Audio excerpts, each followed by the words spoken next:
That is a tired argument. Very tired indeed. You know, election of speaker, deputy speaker is done by secret ballot. And members are under no obligation to vote for candidates fronted by their coalitions. And applicable. There has been some nebulous arguments from some quarters that Azimio does not qualify to be a coalition. Nothing could be further from the truth.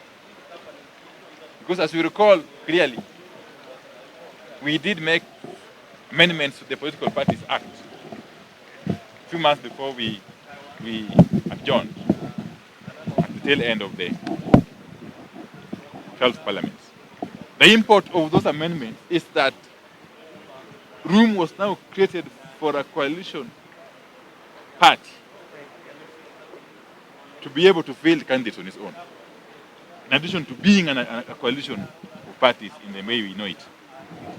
Previously, you know, His Excellency Raila Amolo Odinga could not have stood for election on the ticket of either CORD or NASA, but he was able to run on the ticket of Azimio in this last election. Why? Because of those amendments that we made to the Political Parties Act. People need to read and understand what is going on, okay, before coming up with outrageous pronouncements. So nothing is going to change, really. Nothing. And if anybody is expecting some magic to happen in Parliament to change the situation, then wish them good luck. So, Mheshimiwa, going by the assertion that there is a majority because of the political party that holds 3 months to the election. After the election, that is only when a party can exit. There are parties that have attempted, as you said. So let's say at the end of the 3 months, they formally exit. Does that then mean that Parliament will be reconstituted in terms of leadership?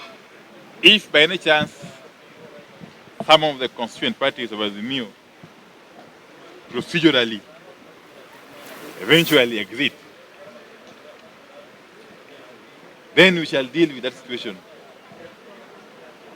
at that time. It's a bridge we shall cross at that particular time. We shall cross it once we get there. Finally, from my end, you are majority leader designate with members whose hearts are not within the Azimio. So essentially, will you be a majority leader leading a minority section in the National Assembly? You know, members of Parliament, as you must have noticed, even in the past, always change their allegiance. Okay? Because they're human beings who, in the exercise of their right or freedom of association under Article 36 of the Constitution, can always change their allegiance. But until they do so and formalize it, it is just that. Just that, allegiance. Why should we have numbers? That is what I'm going to ask. We have enough numbers. We have got good numbers. Very good numbers. And what are these numbers for? As I've said, on the matter of determining who is majority, there's no question of numbers anymore. Those numbers were decided on the 9th of August when Kenyans voted for MPs running on various political parties and coalitions. The numbers we're talking about now is for what? For voting on bills and motions. Yeah? Which numbers keep on shifting, as you know, based on the issue which is on the table. So there's nothing really to talk about here about numbers.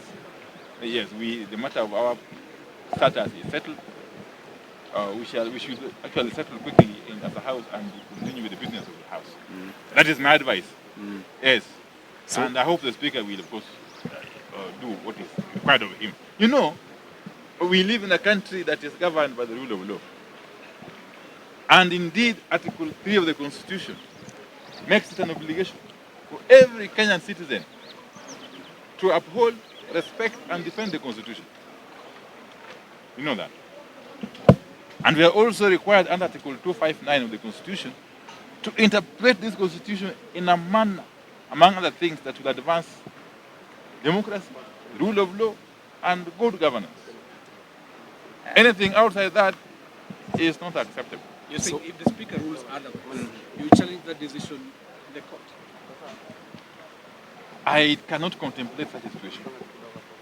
Because how on earth would that happen? And there's no ruling to be made in the first place. But even if, in the likely event, such a sad eventuality were to happen, we shall deal with it at that time. We shall address it in the manner we deem fit at that time, and therefore don't want to speculate or preempt anything. Yeah, we are here. You will be with us next week but one, next month, next year. Thank you. Maybe the last one, just to address the question of my colleague, you keep on saying that you've got numbers. During the Kenya Kwanza PG, the president challenged you that if indeed you have got numbers, where were they during the election of the Speaker of the National Assembly and the Senate?